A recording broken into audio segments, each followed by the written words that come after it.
Moi, je suis tombé dedans à 14 ans et demi et puis bah, je pense que j'irai jusqu'au bout, quoi. L'élément déclencheur, c'est qu'à l'époque, avec mes parents, on habitait à La Réunion et on était venus en vacances dans de la famille du côté de Nîmes. Et en fait, le cousin de mon père en fait, était un très grand bricoleur et il avait un garage avec tout un équipement. Il bricolait, il fabriquait des cuisines pour des copains ou pour chez lui. Et tout l'été, au lieu d'aller bronzer autour de la piscine, je l'ai passé dans son garage à faire une cuisine avec lui en fait. Alors MP Création, c'est une entreprise artisanale basée sur Béziers qui a été créée le 2 mars 2016 sur le centre-ville de Béziers. C'était une volonté spécifique de ma part pour agir sur le patrimoine de la ville en tant que donc, du coup, ébéniste et menuisier d'art. C'est après avoir travaillé chez différents employeurs dans le secteur, dans le coin, je me suis dit je vais le faire pour moi, quoi. Je vais tenter le coup et on verra bien ce que ça donne.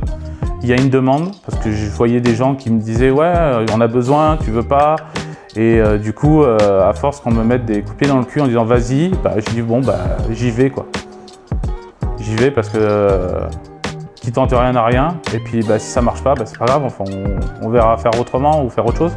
Alors les types de produits que j'utilise, c'est essentiellement du bois, que ce soit massif ou en plaquage. Et quand je parle de plaquage, je ne parle pas de stratifié, je parle vraiment de plaquage bois traditionnel, donc qui sont sciés ou tranchés. Et donc ça me permet d'utiliser sur des fabrications neuves ou sur de la restauration, bien entendu.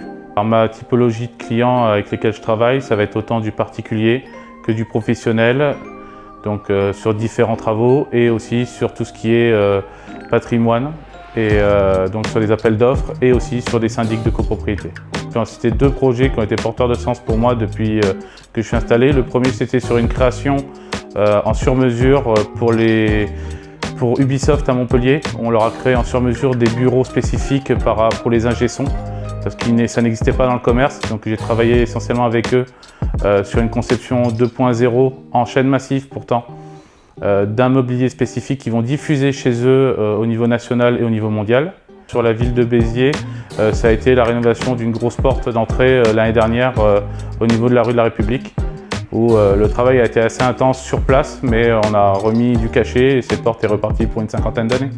L'objectif, il est à long terme de continuer de faire partager l'atelier à des apprentis, à des stagiaires de différentes écoles, que ce soit sur le Biterrois ou ailleurs.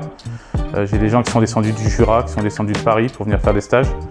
Donc, puis l'objectif, c'est de donner le goût au métier et que par la suite, ils aillent eux-mêmes continuer le métier, que ce soit ailleurs, en France ou à l'étranger. Mais vraiment spécifique à de la restauration de mobilier ou sur du patrimoine, ouais, on n'est pas 40, quoi. Ce qui est dommage parce qu'il y a du travail. Parce que quand on sillonne les rues de Béziers ou des villes aux alentours, quand on voit les fenêtres, les volets et les portes d'entrée qu'il y a à rénover, on se dit qu'il y a du travail pour du monde pour un certain temps, quoi. Béziers, tout le monde le sait, quand on est du secteur, c'est un gros village. Et il suffit qu'on travaille bien chez quelqu'un une fois, ça se passe de bouche à oreille. Et assez rapidement, ça fait le tour et les gens reviennent en disant « ouais, on m'a parlé de vous, on sait que vous êtes sérieux, que ça se passe bien ». Donc voilà.